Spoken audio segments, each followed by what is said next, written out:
Good morning. Today I am going to be discussing effective communication.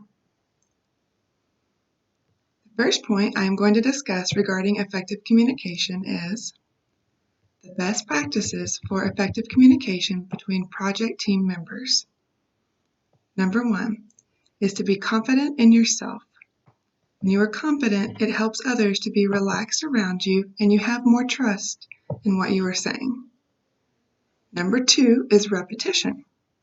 Repeating yourself during meetings can help show the others that you have a solid understanding of what you are saying and you want to be sure they understand as well. Number three, listen. When working with a group, it can be difficult for everyone to have a chance to speak and share their ideas. It is equally as important for you to listen to what the others are saying so that you can provide feedback and help the group as a whole.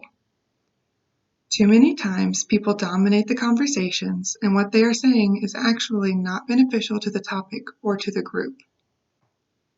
Number four is to respond quickly. When you respond quickly, it shows someone that you were willing to listen and that you are listening, and also that you are giving them your undivided attention. And finally, number five is to be honest. This one should go without having to be said. However, it needs to be said. If you are working with a group and you do not know exactly what they are talking about, you need to say something so you can have a better understanding of the information. Too many times, people pretend to know what the others in their group are talking about, and they do not speak up. And they're actually hurting themselves as much as they're hurting their group. The second point I'm going to discuss regarding effective communication is why effective communication can be difficult in higher education. Ultimately, all breakdowns in communication are because of a lack of active listening skills. In higher education, this can be extremely difficult due to the variety of students. In higher education, there are students who range from 16 years old to 70 years old. There are also students from many different cultures in higher education. Altogether, these factors can make effective communication difficult. When these varieties of students get together, there is almost always a gap in their abilities to communicate effectively. These higher education students all struggle in some way with their active listening skills.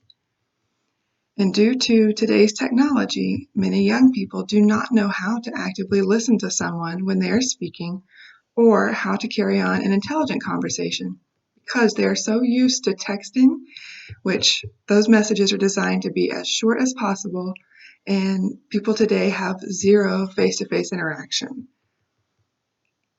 Finally, the third point I'm going to discuss regarding effective communication is the different ways someone can de-escalate a situation when a disagreement occurs.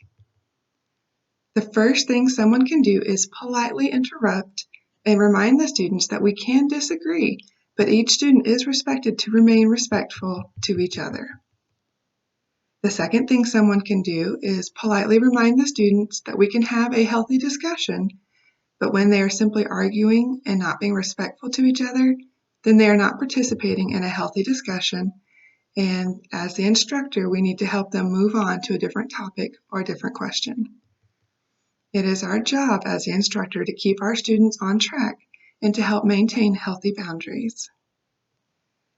That is all for today. Thank you for joining me for this lesson, and I hope each of you have a blessed day. Bye-bye.